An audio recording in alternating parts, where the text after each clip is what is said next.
Hey, how's it going? Today I'm going to go over the one art tip I think is the most important art tip out of any. Somebody asked me what would I give in terms of advice if I could only give one thing, and this is my answer.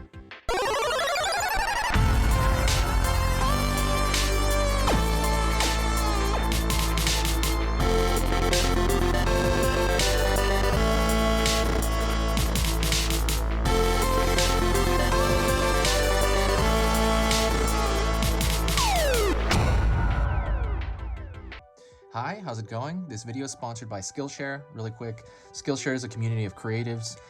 So what Skillshare is, it's basically like YouTube, except more quality control. And you also learn through courses and not single videos. So for example, I have a course on there on how to draw eyes. And that is not just one video, it's about 7 videos hyper-focused on drawing the eye. And that's kind of how all those programs work, and they go through and they very, very good at quality control, so they'll remove certain programs they don't think are up to snuff. So the idea is that Skillshare is, like I said, more quality controlled YouTube.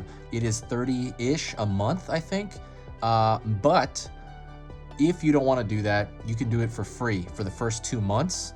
You can go check out all my programs totally for free. If you click the link in the description, if you sign up, they'll give you 2 months free. And at the very end of those 2 months, you can just cancel it and then, whatever.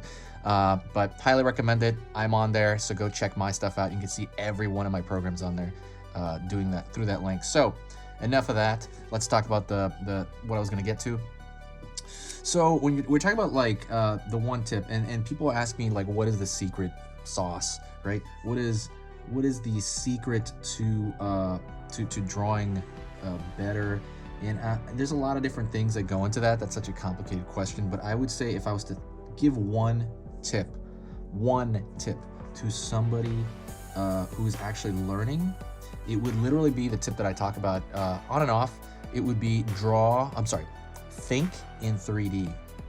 So what do I mean by that? When I mean think in 3D, so let me kind of move this aside and talk about it. So when I mean talk in 3D, when you're drawing like a shoe, okay, or how about this? Let's just come up with a simple shape. When I'm thinking about this shape, it's round, right? But I'm also thinking about how it sets on the ground. How does it set on the ground? Is it totally a round rock? What touches the floor? I'm gonna imagine I'm seeing through it. Let's say you see this shape in 3D.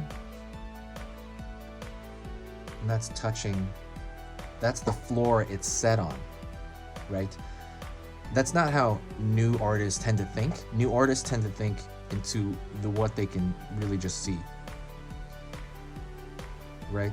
Whatever shape it can be, you think of that. But what you want to do is you want to think about literally the other side of that shape.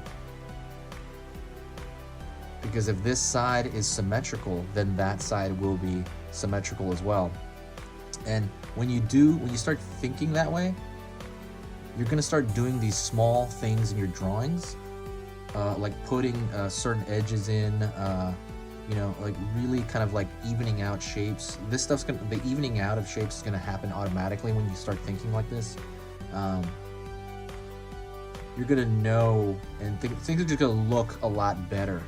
It's kind of hard to explain that aspect of it, but you're gonna start doing the little things you need to when you start thinking this way, because it's just gonna come out. See, like the shadows behind there. I'm thinking of what's going on the far end. So here's an exercise that I always teach people. Do an abstract shape here to start thinking this way. Any shape, it can be wobbly. And I want you to imagine ants marching over this imaginary shape. See, we don't know what kind of shape that is. Imagine ants walking over it, and I want you to trace where those ants would walk, right? They stick to it on every level of this. I want you to start doing that. So where would this ant walk? Almost like you're slicing this imaginary shape. Imagine you're slicing this imaginary shape into a bunch of slices. Where would it be? There's no right answer, by the way, to this. What you're doing is you're bringing form into it. When you bring form into it, that's a big part of drawing better. And I always tell people, I think this is the one thing that separates a beginner. So let's kind of see, there's kind of as it ends. We're gonna make this wobbly here, and again, there's no wrong answer. That could be just flat. It's up to you. This is the one thing I see separate a beginner from an intermediate. And when I see intermediate stuck, I see that this is like a big thing. They just kind of forgot to think this way. You have to start visualizing this stuff in reality, not like you know. And when you start doing that, again, you'll start drawing stuff better. So there's no wrong answer to that. So let me give you an example of what I mean by that. So let's take two of the same shape. Let's do this, whatever, this avocado style shape, and let's do it over here, something similar, right? So let's take these two shapes. What I mean by there's no wrong answer is, so let's start doing this one the same way we did the other one. Imagine those ants, and I'm imagining this kind of cylindrically, you know, and I'm imagining this kind of cylindrically, right? So it looks like maybe a bowling pin. But what I mean by that is, when you think in 3D, let's imagine there's a corner. That ant right there, see?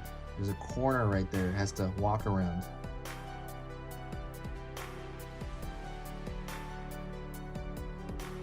That's what I mean by there's no wrong answer. The ant had to walk around that corner, and what would happen to that? So now you have this kind of edge here. And that's the beginning, you're kind of finding the form. And this is what I mean by you're starting to think in 3D. You are finding form where things, you know, will press against the ground usually. You're thinking of the back side of an item, for example. Again, let me talk about that over here. So